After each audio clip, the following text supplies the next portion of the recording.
정부와 여당이 공교육 과정을 벗어난 매우 어려운 문제는 수능 시험에 출제하지 않겠다고 밝혔습니다. 이런 가운데 출제 총책임자인 이규민 한국교육과정평가원장도 사임하면서 수능을 150일 앞두고 수험생들의 혼란이 커지고 있습니다. 정부가 서민 물가의 가늠자로 꼽히는 라면 값을 내려야 한다고 했습니다. 라면 업계는 원가 부담이 크다면서도 13년 만에 값을 내리는 걸 검토하고 있습니다. 지난 주말 대구에서 열린 성소수자 축제 현장에서 집회를 막으려는 공무원들과 도로를 열어주려는 경찰이 충돌했습니다. 홍준표 대구시장은 경찰이 법 해석을 잘못했다고 주장했는데 과연 어느 쪽이 맞는 건지 팩트체크해봤습니다. JTBC 뉴스룸을 시작합니다. 수능 시험이 딱 150일 남았습니다. 물수능이냐 불수능이냐. 대통령 말 한마디로 시작된 혼선에 오늘 대통령실과 교육부 장관, 여당까지 나서서 보다 구체적으로 얘기를 했습니다. 교과 과정을 벗어난 킬러 문항은 출제하지 않겠다. 입장은 정리됐지만 의문은 여전합니다. 그러면 교과 과정 내 변별력 있는 문제는 어떻게 내겠다는 것인지, 혹 덜 어려운 이른바 준킬러 문항이 많아지면 어떻게 준비해야 하는지. 무엇보다 수능은 이제 150일 남았는데. 먼저 송우영 기자입니다. 국민의힘과 정부는 당정회의에서 이른바 킬러 문항을 수능에 출제하지 않겠다고 밝혔습니다. 소위 킬러 문항은 시험의 변별력을 높이는 쉬운 방법이나 사교육으로 내모는 근본 원인이므로 공교육 과정에서 다루지 않는 내용은 출제를 배제하고. 최근 수능 난이도를 둘러싸고 논란이 벌어지자 윤석열 대통령은 주변 참모들에게 지나치게 어려운 문제를 내는 건 부적절하고 약자인 아이들을 가지고 장난치는 거라고 비판한 걸로 전해집니다. 윤 대통령의 이런 비판 이후 당정회의가 열렸고 교과 과정을 벗어나는 킬러 문항을 없애는 대신 공교육 과정 내에서 변별력을 확보하는 쪽으로 정책 방향을 결정한 겁니다. 당정은 또 과장 광고 등 사교육 시장의 불법 행위에도 엄중히 대응하는 한편 지난 정부가 없애기로 한 외국어고와 자사고 등은 존치시키겠다고 밝혔습니다. JTBC 송우영입니다. 네, 관건은 교육과정 내에서 변별력 있는 문항을 만드는 거죠. 교육부 장관은 이에 대해 출제 기법을 고도화하겠다고 했습니다. 그러면 지금까지는 기법이 고도화가 안 돼서 그렇게 못했다는 것인지. 정부도 고도화에 대한 구체적인 설명은 못했습니다. 학부모들은 밥상을 다 차렸는데 갑자기 메뉴를 바꾼 격이라고 했습니다. 이메인 기자입니다. 수험생들과 학부모들은 오늘도 혼란스럽습니다. 너무 조금밖에 안 남아서 떨립니다. 킬러 문항을 없애면 변별력도 없어질 뿐만 아니라 지금까지 해온 공부에 대한 그게 좀 사라진다고 생각해요. 수능의 출제 방향이 명확하지 않아 이러지도 저러지도 못하는 겁니다. 밥상 다 차리는 것 같은데 메뉴를 바꿔라는 거 뭐 그렇게 예를 들더라고요. 얘가 거기에 맞춰가지고 준비 열심히 하고 있는데. 정부는 교육 현장의 이 같은 우려에 모든 지원을 다하겠다고 했습니다. 적정 난이도가 확보되도록 출제 기법을 고도화하여 출제진이 성실한 노력을 경주하도록 시스템을 점검하는 등 교육부 수장으로서 모든 가능한 지원을 하겠습니다. 하지만 당장 출제 기법을 어떻게 고도화할 것이냐에 대한 설명은 없었습니다. 단지 좋은 평가자들이 좋은 문항을 개발하면 얼마든지 변별력이 가능하다고 했습니다. 하지만 현장에선 지금껏 변별력이 유지되지 않아 킬러 문항이 나온 게 아니냐고 반박합니다. 이 부총리도 이를 인정하면서 단계적이고 점진적으로 학부모 불안을 최소화하겠다고 했습니다. 앞으로 수능은 150일 남았습니다. JTBC 임예은입니다. 네, 수능 출제 방향이 여전히 혼란스러운데 오늘 수능 시험을 총괄하는 한국교육과정평가원장이 자리에서 물러났습니다. 저희가 취재해보니 대통령실과 교육부 내부에서는 전 정부가 임명한 인사라 말을 듣지 않는다는 문제 제기가 있었던 걸로 파악됐습니다. 형식은 자진 사퇴지만 사실상 경질이란 해석입니다. 배양진 기자입니다. 수능 출제 컨트롤 타워인 이규민 한국교육과정평가원장이 오늘 원장직을 내려놓겠다고 밝혔습니다. 6월 모의평가와 관련해 기관장으로서 책임을 지겠다고 했습니다. 이 원장은 문재인 정부 막바지인 지난해 3월 임명됐습니다. JTBC 취재 결과 지난 15일 이주호 사회부 총리는 윤석열 대통령에게 전 정부에서 임명된 평가원장이 말을 듣지 않아 답답하다는 취지로 보고한 걸로 파악됐습니다.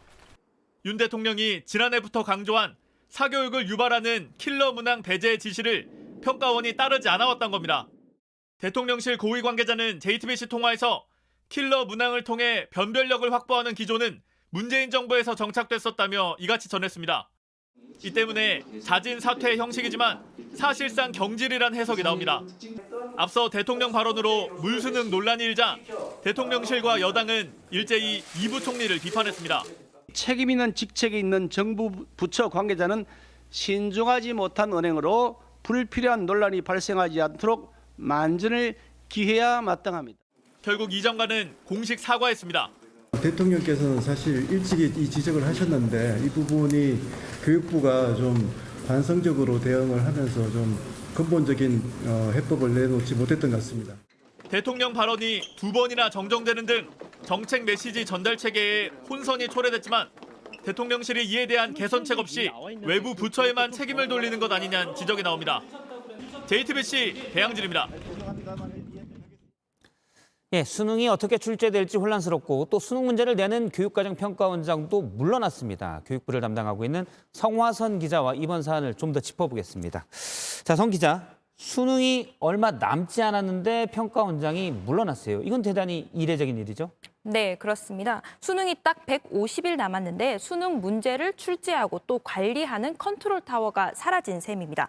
지금까지는 수능 문제의 오류 때문에 사퇴하는 일은 종종 있었지만 모의평가의 난이도 때문에 평가원장이 그만두는 일은 한 번도 없었습니다.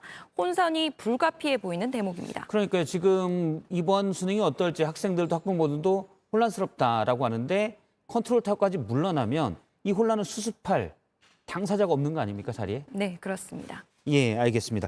오늘 정부는 사교육의 주범이 킬러 문항이라고 했습니다. 킬러 문항이 이제 저도 아이를 키워보니까 상당히 어려운 문제 이건데 킬러 문항이 정확히 구체적으로 어떤 건지 좀 볼 수 있을까요? 주로 국어 비문학, 교과 융합형 문제를 말하는 건데요. 예. 대표적인 킬러 문항을 한번 살펴보시겠습니다. 2019학년도 국어 문제인데요. 31번이 대표적입니다. 예. 이 지문을 보시면요. 과학과 철학을 융합한 문제인데 단어가 질점, 만류인력, 좀 어려워 보이는 단어죠. 예. 당시에 학생들이 도대체 풀 수 있는 문제냐라는 논란이 커지자 평가원장이 학부모님, 선생님들께 혼란과 심려를 끼쳤다며 사과하기까지 했습니다. 이러다 보니까 계속 또 바뀌는 거 아니냐라는 의문도 있었지만 또 예. 등장을 했습니다. 보시면 바로 작년인데요. 2023학년도 국어의 17번 문제도 마찬가지입니다. 이때 기초 대사량 연구에 관한 지문인데 문제를 봐도 어려워 보이죠. 네, 예. 이러다 보니까 킬러 문항을 풀려면 학교가 아니고 학원 사교육에 의존할 수밖에 없는 것 아니냐 이런 문제 제기가 계속 나왔습니다. 잠시만요. 이게 지금 국어 문제죠? 국어 문제인데요. 예. 네, 그래프, 편차, 기울기 굉장히 어려워 보이는 그럼 뭐 질문이라. 종합적인 사고를 요구한다. 네. 라고는 하지만 제가 봐도 풀기 어려운 문제 같긴 합니다. 킬러 문항이 점점 더 이렇게 어려워지면 사교육 시장에 의존하는 게 더 높아진다. 대통령의 얘기인데 이건 맞습니까? 네, 일정 부분 그런 부분이 있습니다. 그래서 이 킬러 문항이 필요한가에 대한 문제 제기는 꾸준히 제기됐습니다. 그런데 너무 어려운 문제를 빼면 무슨 이제 문제 출제하는 사람들이 무슨 뭐 나쁜 마음을 먹고 어렵게 내는 게 아니라 너무 쉽게만 내다 보면 이게 상대평가는 학생들 간의 변별력이 없어서 특정 등급의 학생들이 몰리면 또 수능 시험이 의미가 없다 이런 얘기가 나왔기 때문에 변별력을 찾다 보니까 저렇게 된다 이런 주장도 있던데요. 네, 그렇습니다. 킬러 문항을 없애야 한다는 주장에 대해서는 공감하시는 분들이 많으실 것 같습니다. 예. 하지만 현실은 수능은 상대평가잖아요. 1등부터 이제 나오는 건데 이런 킬러 문항 없이 어떻게 변별력을 유지할 수 있냐 이런 문제가 남게 됩니다.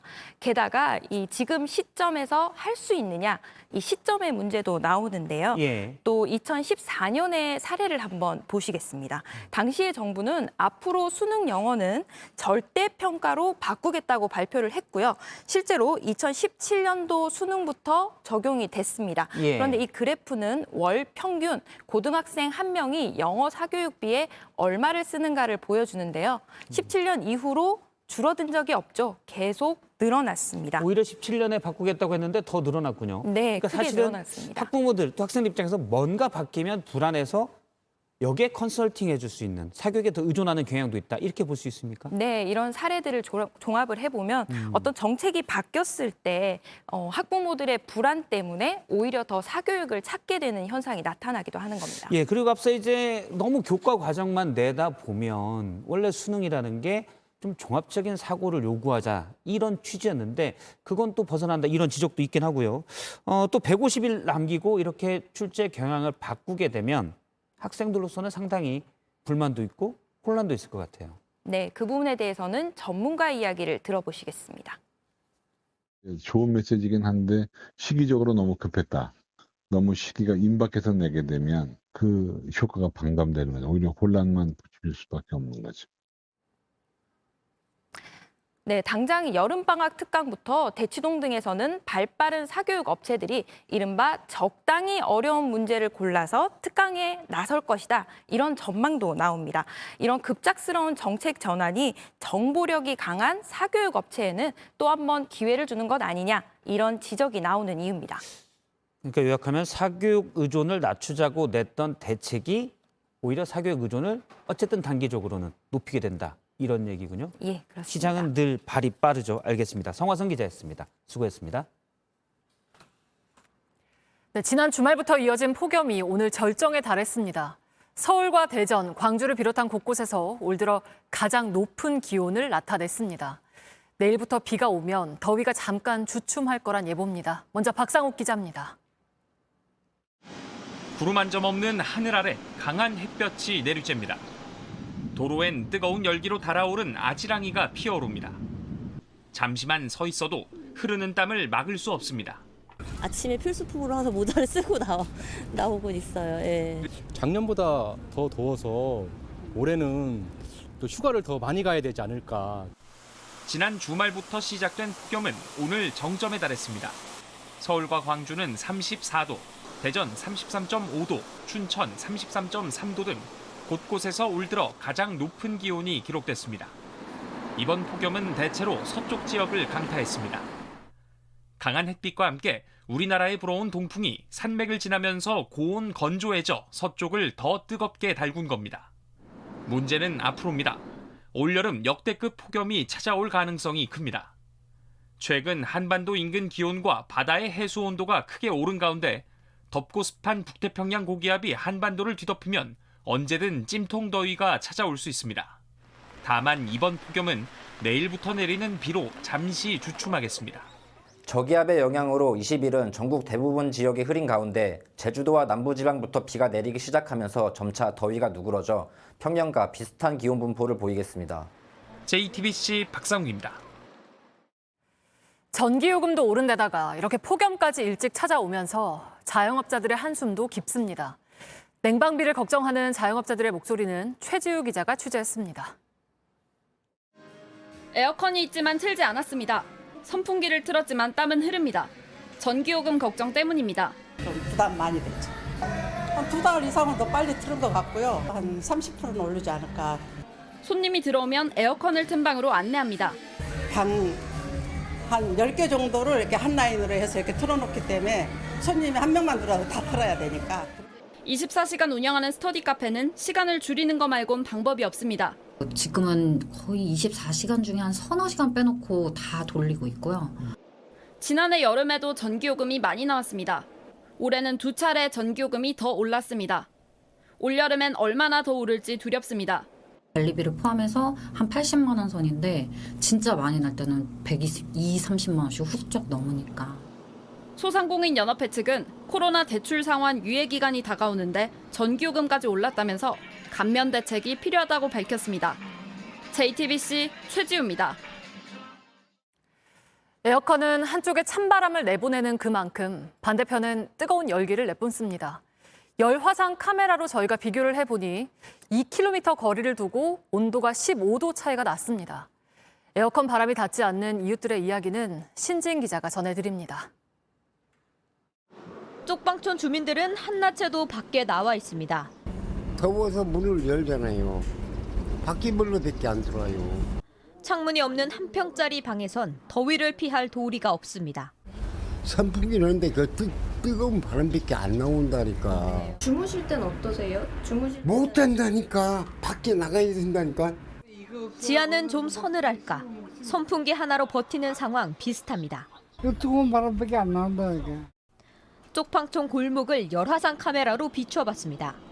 최고 기온이 55.4도까지 올라갑니다. 온도가 높을수록 붉은색, 낮을수록 푸른색을 띠는데 온통 새빨갛습니다. 네, 쪽방촌의 낡은 슬레이트 지붕은 열기를 그대로 흡수합니다. 손을 대기 어려울 정도로 뜨겁습니다. 비슷한 시각 쪽방촌에서 2km 떨어진 아파트. 비교적 열에 강한 자재로 지어졌습니다. 곳곳에 녹지도 있습니다. 아파트 입구와 산책로를 열화상 카메라로 확인하니 최고 기온 39.6도를 기록합니다. 쪽방촌보다 15도 이상 온도가 낮습니다. 인위적으로 합판으로 다 쪼개놓은 게 쪽방인 거잖아요. 그 방방마다 사실 다 공기가 가두어져 있고. 서울시는 쪽방촌에 에어컨을 설치하는 사업을 하고 있습니다. 취약계층 37만 가구에 냉방비를 5만 원씩 지원하는 긴급 대책도 내놨습니다. 하지만 근본적으로 열악한 주거 환경을 개선하지 않으면 한계가 있습니다. JTBC 신진입니다. 정부가 서민 물가의 가늠자로 꼽히는 라면 값을 콕 집어서 내려가야 한다고 강조했습니다. 정부의 압박 속에 업계는 원가 부담이 크다면서도 13년 만에 값을 내리는 걸 검토하고 있습니다. 공다솜 기자입니다. 추경호 경제부총리는 한 방송 프로그램에서 작심한 듯 라면값 얘기를 꺼냈습니다. 작년 말 대비도 약 20% 정도 내렸습니다. 밀가루 가격으로 올랐던 부분에 관해서는 가격을 좀 내리든지 해서 대응을 해줬으면 하는 바람입니다. 추 부총리가 라면을 정조준한 건 서민 물가에 미치는 영향이 가장 크기 때문입니다. 10년 전엔 10,000원으로 신라면 13봉지를 살 수 있었습니다. 이후 가격이 꾸준히 올라 재작년엔 12봉지로 줄었는데요. 지금은 10봉지만 살 수 있습니다. 2년 새 라면 가격이 2번이나 올랐기 때문입니다. 라면 회사들은 이상기후와 우크라이나 전쟁으로 크게 오른 국제 밀 가격을 반영했다는 입장입니다.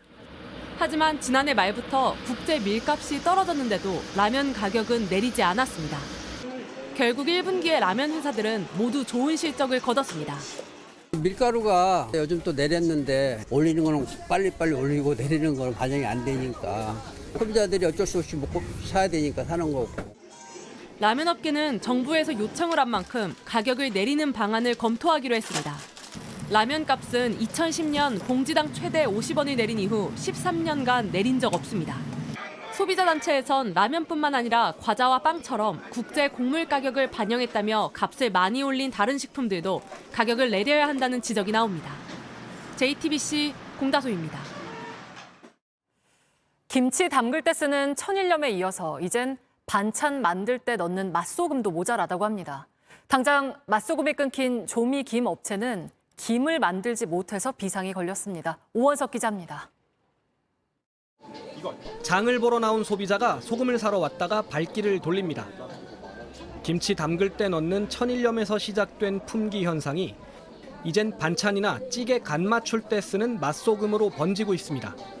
마트의 소금 코너입니다. 보시는 것처럼 맛소금이 텅 비어 있습니다. 이렇게 맛소금이 부족해지자 당장 맛소금을 뿌려 만드는 이 조미김 생산업체에 비상이 걸렸습니다. 조미김 생산업체들은 당황스럽습니다. 당장 조미김을 새로 못 만들고 있어서 국내 공급은 물론 수출까지 타격을 받게 됐습니다. 맛소금 공급이 전혀 안 되고 있거든요. 지금 기본을 못 만들고 있는 거죠. 갑작스럽게 그냥 수독돼 버리니까 저희 협회 회원사들도 절절매고 있는 상태거든요. 국내 맛소금 1위 업체 대상은 맛소금도 공급이 달리고 있기 때문에 소금을 제때 못 받는 업체가 있다고 말했습니다. 소금을 구할 수가 없대요. 저희 친구들도 이제 모이면 그런 얘기를 많이 해요. 흔하게 먹을 수 있는 게 김인데 소금이 없어서 김을 생산을 못한다 그러면 이거 문제가 심각해지죠. 이러다가 김뿐만 아니라 소금을 넣어 만드는 다른 가공식품이나 반찬도 줄줄이 생산을 중단할 수 있다는 우려가 나옵니다. JTBC 오원석입니다. 네, 오늘 민주당 이재명 대표의 국회 교섭단체 대표 연설이 있었는데 이재명 대표가 불체포 특권을 내려놓겠다고 했습니다. 그러니까 검찰이 다시 구속영장을 청구하면 법원에 가서 영장실질심사를 받겠다는 겁니다. 고석승 기자입니다. 이재명 대표의 불체포 특권 포기 발언은 사전에 배포된 연설문에는 담겨 있지 않은 깜짝 발표였습니다. 저에 대한 정치 수사에 대해서 불체포 권리를 포기하겠습니다. 구속영장을 청구하면 제발로 출석해서 영장 실질 심사 받고 검찰의 무도함을 밝히겠습니다. 이와 관련해 민주당 관계자는 이재명 대표가 비공개 회의에서 방탄 논란을 털고 가자는 취지로 말했다고 밝혔습니다. 하지만 포기 선언은 말 그대로 선언일 뿐이라 국회 회기 도중 체포동의안이 넘어오면 표결 절차를 밟아야 합니다.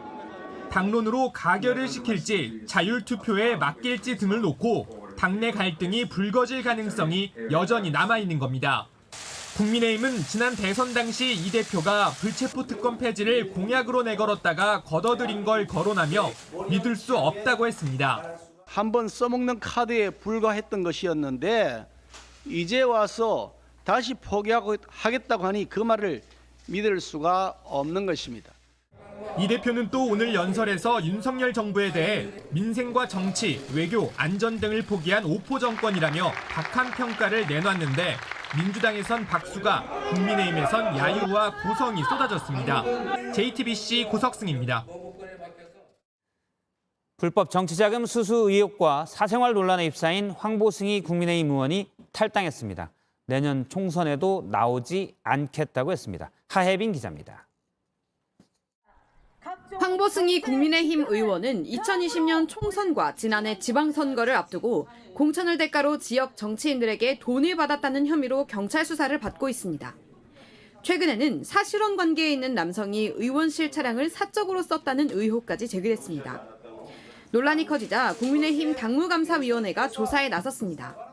황보 의원은 그동안 전 남편의 사적 보복이자 정치적 공작이고 제기된 의혹들은 사실과 다르다며 법적 조치를 예고하는 등 강하게 맞서왔습니다. 하지만 사실혼 관계의 남성이 총선에 나오려고 당 지도부와 접촉했다는 의혹까지 불거지며 입지가 좁아졌습니다.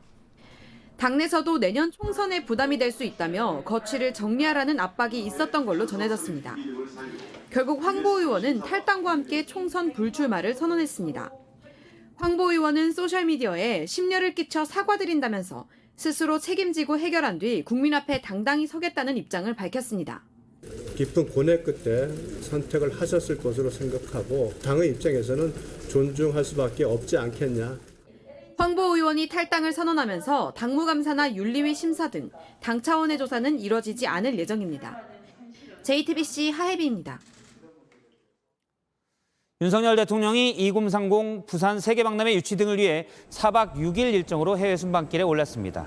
윤 대통령은 내일 파리에서 열리는 국제박람회기구 총회에 직접 참석해 부산을 지지해달라고 영어로 연설할 예정입니다. 부산과 함께 사우디아라비아 리야드, 이탈리아 로마가 경쟁하고 있는 가운데 2030년 엑스포 개최 도시는 오는 11월 결정됩니다. 네, 미국과 중국, 즉 미중 관계 속보입니다. 현재 토니 블링컨 미 국무장관이 중국을 방문 중인데 오늘 오후에 전격적으로 시진핑 중국 주석을 만났습니다. 미국 국무장관이 시 주석을 만난 건 5년 만입니다. 미국과 중국의 사이가 나쁠 대로 나빠진 터라 어떤 얘기들이 있었는지 궁금한데요. 베이징 특파원을 연결합니다. 자, 박성우 특파원, 시 주석과 블링컨 장관이 나눈 얘기가 공개됐습니까?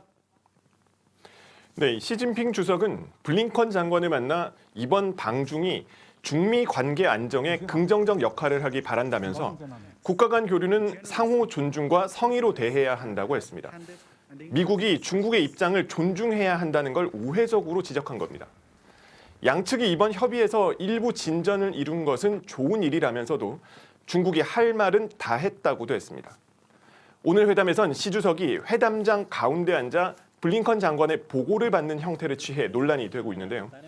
지난 2018년 폼페이오 전 국무장관을 만났을 때 원형이었던 형태와 비교하면 확연히 다른 모습입니다. 중국이 우위에 있다는 걸 보여주기 위해 연출된 것이라는 지적도 나오고 있습니다. 예, 최근 미국과 중국은 서로 높은 수위로 비판을 하면서 사실상 충돌 양상이었는데요. 어쨌든 이번 회담으로 미중 관계의 흐름이 바뀔지가 관심인데요. 일단 전문가들은 이번 만남으로 미중 관계가 급진전할 것으로 보지는 않고 있습니다. 양측이 생각하는 긴장 해소 방안의 차이가 크기 때문인데요. 그래서 충돌 위험이 커지니 일단 브레이크를 서로 걸 필요가 있지 않냐는 정도에서 접점을 찾았다는 분석입니다. 블링컨 장관과 친강 외교부장은 무려 7시간 반의 마라톤 회담을 한 뒤 양국 모두 솔직하고 건설적인 대화를 나눴다고 했습니다. 일단 올 초 중국 정찰 풍선 사태로 얼어붙었던 양국 관계가 다소 완화될 거라는 관측이 나옵니다. 예, 지금까지 베이징에서 박성훈 특파원이었습니다. 미중 갈등이 잠시 쉬어가는 이때 북한에서는 낯익은 얼굴이 다시 등장했습니다. 김영철 전 통일전선 부장인데요. 정치국 후보위원으로 복귀했습니다.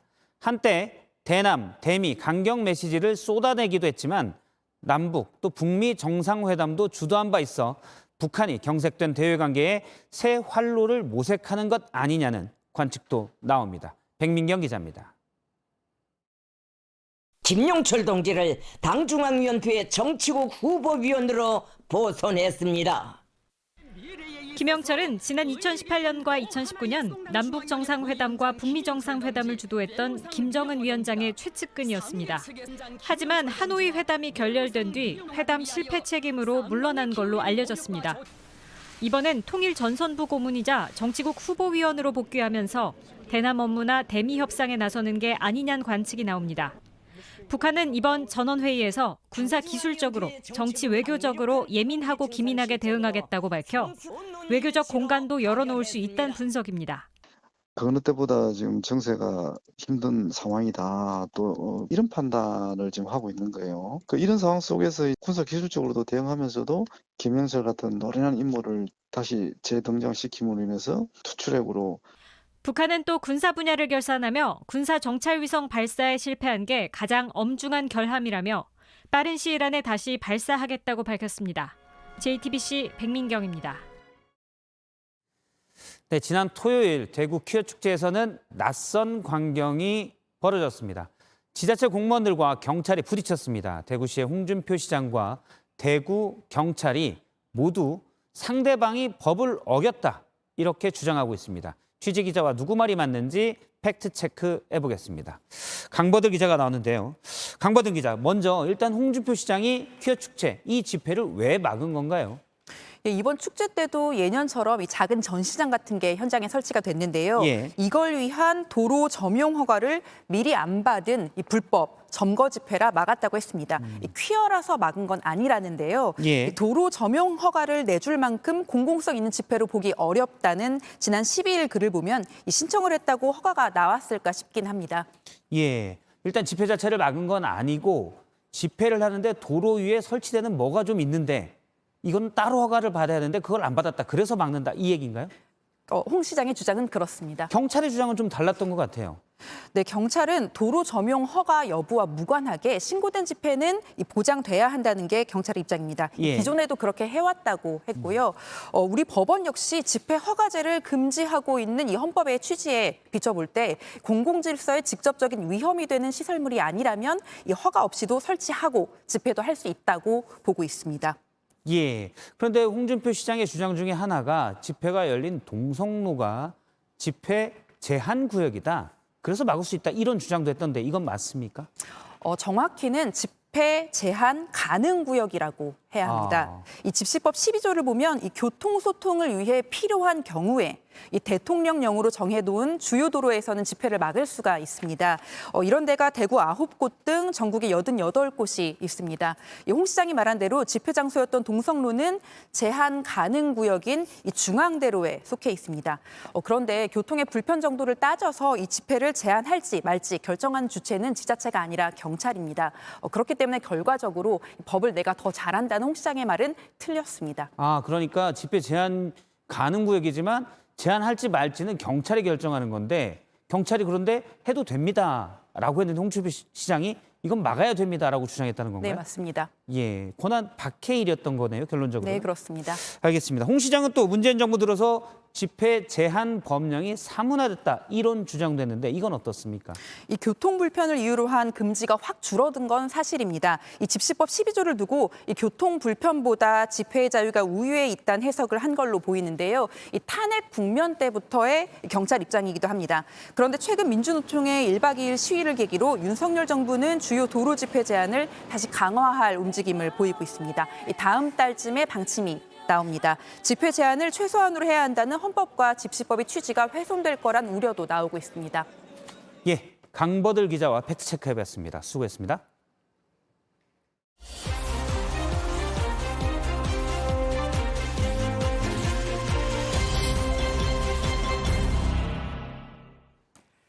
사람이 아플 때 의사에게 진료받듯 나무도 마찬가지입니다. 오늘 밀착 카메라는 수백 년 된 나무들을 보살피고 또 병을 고쳐주는 숲속의 의사, 나무 의사를 만나봤습니다. 이상엽 기자입니다. 경남 하동의 300년 된 소나무입니다. 제 바로 옆에 왕진 가방을 든 남성도 찾아왔습니다. 숲속의 외과의로 불리는 나무 의사입니다. 2년 전 이곳으로 옮긴 나무가 잘 자라는지 살펴봅니다. 최근 더운 날씨가 걱정입니다. 지금 최고 온도가 42도고 혹시나 태양광으로 인해서 나무가 수피가 화상을 입는지. 잎을 떼서 현미경으로 살펴보니 벌레에 물린 자국이 보입니다. 하얀 점들이 있죠. 숨구멍입니다. 이쪽으로 호흡을 합니다. 벌레들이 숨구멍을 막으면 나무가 잘 자랄 수 없습니다. 잎에 흡접을 해서 엽록소를 파괴를 시켜요. 나무 의사는 국가기관에서 150시간의 교육을 받습니다. 2번의 시험을 통과해야 나무 의사가 될 수 있습니다. 이렇게 1,100여 명이 뽑혔습니다. 이달 말부터 공식적으로 업무를 시작합니다. 오래된 숲을 보호하는 게 가장 중요한 임무입니다. 국가산림 문화자산 87곳 중 한 곳에 와봤습니다. 생태적 보존 가치가 높은 숲입니다. 200년 된 왕버들나무는 지금 상태가 어떨지 한번 살펴보겠습니다. 나뭇잎에 벌레가 살고 있습니다. 치명적인 병해충은 아닙니다. 이 나무가 충분히 극복할 수 있습니다. 벌레도 나무도 자연의 일부입니다. 나무들은 어떻게 보면 생명을 담는 그릇입니다. 자연 생태계는 공존하는 것이 가장 기본 원칙이거든요. 수백 년 된 나무들을 지키는 것도 이들의 몫입니다. 12년 전 산림청이 보호수로 지정한 나무도 찾아가 봤습니다. 11그루가 한 그루의 나무처럼 그렇게 모여 있다고 해서 멀리서 보면 한 그루, 가까이서 오면 11그루. 그런데 하늘에서 바라보니 잎이 붉게 바뀌었습니다. 나무가 말라 죽은 겁니다. 평균 기온이 0.5도씩 1도씩 일이 상승하면 나무한테 받는 충격은 우리 상상 이상으로 충격을 받아요. 전문가는 기후 변화로 300년 된 보호수가 사라지게 됐다고 말합니다. 나무는 서서 이동하지도 못하고 움직이지도 못하고 타고난 그 면역 체계밖에 없어요. 그래서 외부에 자기가 경험하지 못한 그런 병이나 해충을 탁 만나면 완전 무방비입니다. 하지만 나무가 서서히 죽어가는 동안 아무도 알아채지 못했습니다. 사람은 내가 직접 아프면은 뭐 직접 병원을 갈 수도 있고 나무는 표현을 할 수가 없으니까. 숲은 생태계에 꼭 필요합니다. 숲이 건강해야 환경도 지킬 수 있습니다. 우리가 나무를 잘 들여다보고 보살펴야 하는 이유입니다. 밀착 카메라 이상혁입니다. 네, 권경의 변호사 사건 기억하시나요? 학폭 피해자가 소송을 제기했는데 변호사가 3번이나 재판에 나가지 않아 소송은 졌고 학폭 피해자 측도 구제받을 길이 없어졌던 사건입니다. 대한변협이 조금 전에 권경의 변호사에 대한 징계를 결정했습니다. 대한변협에 나가 있는 여도현 기자를 연결해 몇 가지를 물어보도록 하겠습니다. 여도현 기자, 네, 먼저 징계 결과부터 전해주시죠. 네, 방금 정직 1년으로 결정됐습니다. 권 변호사는 지난 2015년 학교 폭력에 시달리다 세상을 떠난 박양 측의 소송을 대리했는데요. 하지만 지난해 9월부터 3번 연속으로 재판에 나가지 않아 결국 패소했습니다. 변호사에 대한 징계는 영구 제명부터 제명, 그리고 견책, 정직, 과태료 처분 등 총 5가지로 나뉘는데 앞서 조사위는 최소 6개월 이상의 정직이 필요하다고 건의했습니다. 만약 권 변호사가 영구 제명을 당해서 변호사 업무를 하지 못한다면 피해 보상을 할 수 없다, 이런 이유를 댔습니다. 예, 피해 보상 문제가 또 걸리는군요. 일단 정직 1년이면 이게 어떤 수위인지 가늠하기가 지금은 그런데 피해자 측의 입장은 어떻습니까? 네, 오늘 박양 어머니는 딸의 영정사진을 들고 직접 이곳까지 찾아왔습니다. 아무래도 어머니는 더 강한 처벌이 필요하다 계속 주장했는데요. 이 이야기는 잠시 들어보겠습니다. 저는 마음 같아서는 영구제명이라고 지금까지도 저는 생각을 해요. 변호사 자격 박탈입니다. 그래서 위원들한테 저는 이런 사람이 어떻게 변호사를 계속 해서 되느냐. 네, 결정 직후에는 어머니가 어이가 없다면서 눈물을 보이기도 했습니다. 이 결정은 권 변호사가 30일 이내에 이의 신청을 하지 않는다면 그대로 확정됩니다. 지금까지 대한변호사협회에서 JTBC 여도현입니다. 네, 오늘 새벽 필리핀 세부에서 인천으로 향하던 제주항공 비행기에서 한 승객이 난동을 부리며 문을 열려고 시도했습니다. 지난달 아시아나 항공기의 비상문이 열렸던 때와는 달리 이번엔 훨씬 높은 9,000m 상공에 있었기 때문에 다행히 문은 열리지 않았습니다. 김도훈 기자입니다. 오늘 오전 온라인 여행 카페에 올라온 글과 사진입니다. 반바지 차림의 남성을 공항 직원이 붙들고 있습니다. 글을 쓴 사람은 이 남성이 비행기 안에서 비상문을 열려고 시도했다고 적었습니다. 비행기 공포증이 생길 것 같다는 글엔 아찔한 당시 순간에 찍은 사진도 있습니다. 사건은 현지 시각 새벽 1시 40분쯤 필리핀 세부에서 승객 180여 명을 태우고 출발한 제주항공 여객기에서 일어났습니다. 이륙 1시간 뒤쯤 비상구 앞좌석에 앉은 한 남성이 가슴이 답답하다고 말한 뒤 비행기 출입문을 열겠다며 갑자기 난동을 부리기 시작했습니다.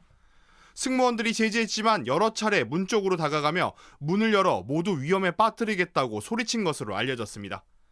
다행히 당시는 약 9,000m의 높은 고도로 날고 있어 압력 차이 때문에 사람의 힘으로 문을 열 수 없는 상황이었습니다. 승무원과 다른 승객들은 힘을 합쳐 재빨리 남성을 제압해 자리에 묶었습니다. 기내 난동 승객 발생했으나 당사 승무원들의 신속한 조치로 인적, 물적 피해가 없었습니다. 해당 승객을 항공편 도착 후 공항 경찰대에 이관했습니다. 인천공항 경찰단은 난동을 부린 19살 남성을 항공보안법 위반 혐의로 체포해 범행 경위를 조사하고 있습니다. JTBC 김도훈입니다. 눈에 보이지 않을 만큼 아주 적은 양의 마약도 찾아내는 기계가 있습니다. 1억 분의 1g까지 찾아낸다고 하는데 배우 유아인 씨 집에서도 이걸로 마약 흔적을 찾아냈던 것으로 확인됐습니다. 연지환 기자입니다. 수사관들이 소파를 뒤집습니다. 밑을 가리고 있던 천을 뜯어냅니다. 안쪽을 구석구석 닦아냅니다. 준비된 기계에 놓고 분석합니다. 잠시 뒤 마약이라고 선명하게 뜹니다. 검찰은 지난 3월 마약 밀수범의 집에서 이렇게 마약을 찾아냈습니다. 밀수범은 당초 더 이상 마약은 없다고 발뺌했습니다. 박스 하나가 전부고 다른 데는 아무 지저가 없습니다. 하지만 마약 스캐너에 덜미를 잡힌 겁니다. 나온다는데 찍어라 사진 찍어라. 한 남성이 여행 가방을 끌고 갑니다. 가방에서 필로폰 8kg이 나왔습니다. 역시 몰랐다고 했지만 마약 스캐너로 옳자 손과 휴대전화기에서 필로폰이 나왔습니다. 마약 스캐너는 1억 분의 1g까지 찾아냅니다. 얼마 전 구속영장이 기각됐던 배우 유아인 씨도 마약 스캐너에 덜미를 잡혔습니다. 집을 마약 스캐너로 흔적을 찾아냈습니다. 유 씨는 마약의 출처는 말하지 않은 것으로 알려졌습니다. 검찰은 구속영장을 다시 청구하는데 무게를 두고 조만간 유 씨를 불러 조사하기로 했습니다. 마약 스캐너는 이렇게 수사에 도움이 되지만 전국의 세관 50곳 중 절반만 가지고 있습니다. JTBC 연지환입니다. 집에 가는 여성을 폭행해서 의식을 잃게 한 이른바 부산 돌려차기 사건의 가해자가 항소심 판결에 불복해 상고했습니다. 작년 10월 1심에서 살인 미수 혐의로 징역 12년을 선고받았다가 항소심에서 성폭행 혐의가 인정되면서 징역 20년형을 선고받았습니다. 하지만 형량이 과하다며 대법원의 판단을 받기로 했습니다. 어선 두 척이 바다 위에서 서로 부딪혔습니다. 선장이 물에 빠졌고 사람 없는 어선은 그대로 달렸는데요. 경찰관이 달리는 배에 맨몸으로 뛰어들어서 세웠습니다. 조승현 기자입니다. 작은 어선이 바다 위를 달립니다. 자세히 보니 배 안에 사람이 없습니다. 출동한 해경구조정 어선에 다가갑니다. 바싹 붙은 순간 경찰관이 몸을 던집니다. 착지하면서 넘어졌지만 이내 괜찮다고 손짓합니다. 일단 올라타가지고 빨리 멈춰야겠다는 생각이 너무 강해가지고 저도 나중에 넘어졌다는 거를 영상 보고 좀 인지를 했습니다. 이 어선 70대 선장 박모 씨가 몰고 있었습니다. 오늘 새벽 강릉 사천항 앞바다에서 김모 씨가 몰던 어선과 부딪혔습니다. 둘 다 선장 혼자 몰던 배였는데 박 씨가 사고 충격으로 물에 빠졌습니다. 배는 시속 30km 속도로 달려갔습니다. 이렇게 50분 동안 20km 거리를 항해했는데 추적도 어려웠습니다. 파도가 치면은 이 선장이 없으니까 계속 왼쪽으로 갔다 오른쪽으로 갔다 이렇게 바뀌니까 몸을 던진 경찰관의 용기가 더 큰 사고를 막았습니다. JTBC 조승현입니다. 이른 폭염이 이어지면서 남부지방의 낙동강 녹조도 일찍 시작됐습니다. 강 곳곳에서는 이미 조류 경보가 발령됐습니다. 윤두열 기자가 강을 따라가 봤습니다. 녹색으로 변한 강물은 걸쭉한 액체로 보입니다. 한 바가지 떠보니 시퍼렇습니다. 이 강 위에서 수상 스포츠를 즐깁니다. 모터보트가 지날 때마다 녹색 물길이 생깁니다. 낙동강을 따라 내려가는 내내 이런 모습입니다. 물길이 막힌 보에 다다르자 보 위쪽과 아래쪽 색은 확연히 차이가 납니다. 지난달 말부터 낙동강 물은 시퍼렇게 변하기 시작했습니다. 지난 8일 낙동강 하류에선 올해 첫 조류경보 관심 단계가 내려졌습니다. 환경부는 녹조 제거 장치 857대와 제거 선박 34대를 가동했습니다. 녹조를 걸러내는 로봇 4대도 띄웁니다. 그러면서 강 옆에 쌓아놓은 퇴비를 녹조 주범 중 하나로 지목했습니다. 비가 오면 빗물에 씻겨 내려간 퇴비들이 바로 옆 녹루를 따라 낙동강으로 흘러 들어가게 됩니다. 야적 퇴비에는 상당히 높은 질소인이 포함되어 있습니다. 그게 하천으로 유입됐을 때 그 녹조 발생의 주 원인으로 보고 있습니다. 하지만 환경단체들은 원인 진단 자체가 잘못됐다고 주장합니다. 강이 막혀 있고 오염원이 들어오기 때문에 수문을 열지 않고는 녹조를 해결할 수가 없습니다. 올해 녹조가 처음 관찰된 건 5월 말, 이후 빠르게 번지고 있습니다. 더위도 이어지면서 지난 2018년 녹조 대발생 사태가 다시 올 수 있다는 우려가 커지고 있습니다. JTBC 윤두열입니다.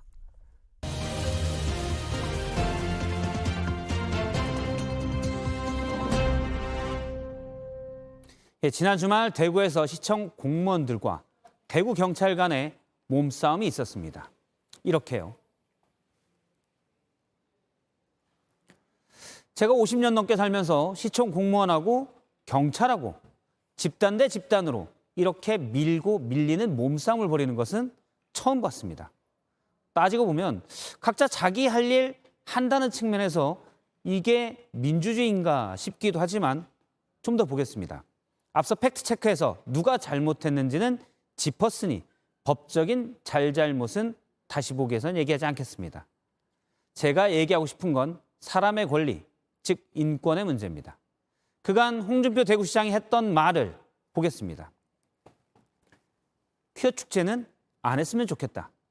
물론 개인 홍준표 씨의 희망사항이라면 좋습니다. 저도 가끔 싫어하는 행사들이 있는데 제가 싫다고 가서 못하게 막을 권리는 저한테 없고 행사를 하는 건 또 그들의 권리입니다. 공공성이 있는 집회가 아니다.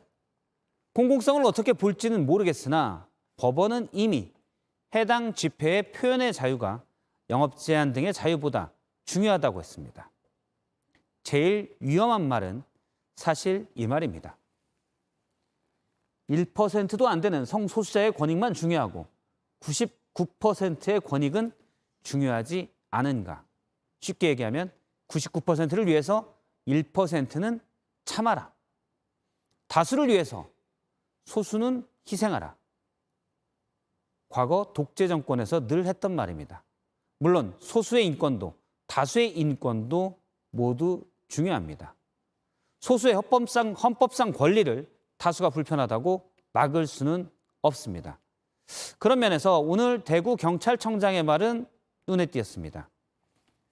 개인적으로 성소수자에 대한 생각은 따로 있지만 경찰로서 집회의 권리를 인정해야 한다는 취지였습니다. 개인과 공인은 다릅니다. 다시 보겠습니다. 스포츠 뉴스입니다.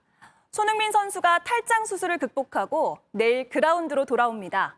엘살바도르와의 평가전에서 후반에 교체 투입될 예정입니다. 온누리 기자입니다. 무더위는 대표팀 훈련 시간도 바꿨습니다.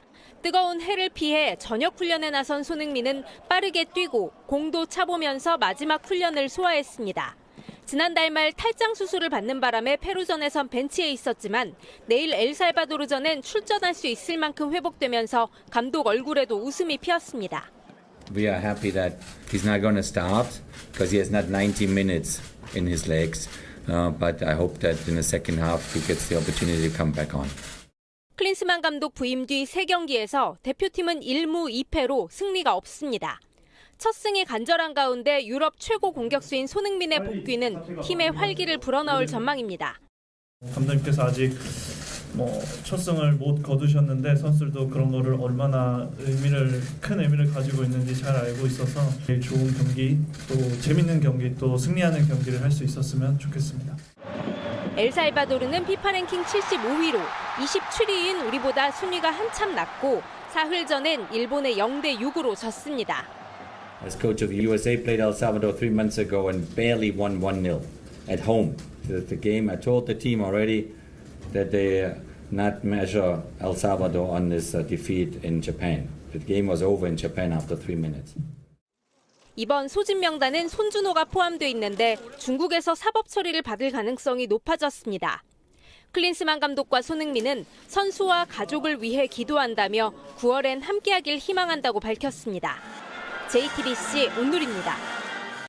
미국 축구 팬들이 참가하는 하프타임 이벤트입니다. 센터마크에 가장 가까이 공을 차는 사람이 승자인데요. 한 남성이 찬 공이 떼굴떼굴 굴러가더니 센터마크 바로 위에 멈춥니다.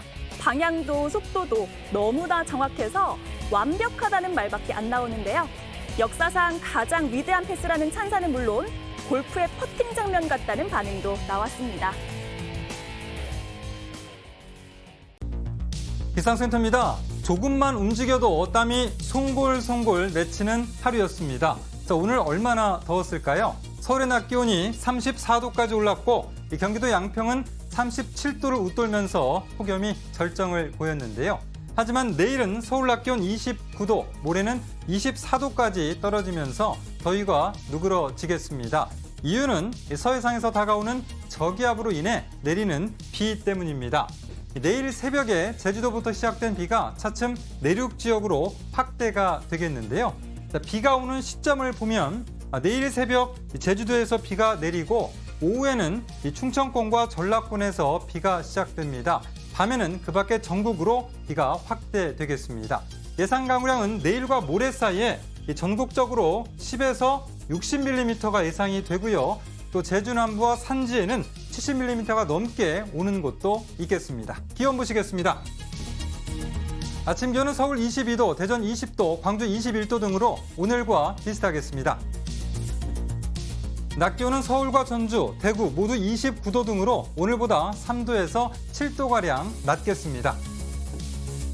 자, 모레 내리는 비는 오후에 대부분 그치겠고요. 주 후반에는 다시 기온이 상승하면서 30도 안팎의 낮더위가 이어지겠습니다. 날이 더워지면서 시원한 음료를 찾게 되고 얼음 사용도 늘게 되는데요.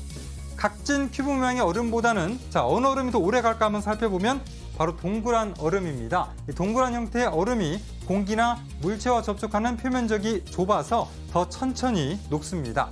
반면 음료를 빨리 차갑게 식히려면 빨리 녹는 큐브 형태의 얼음을 선택하면 됩니다.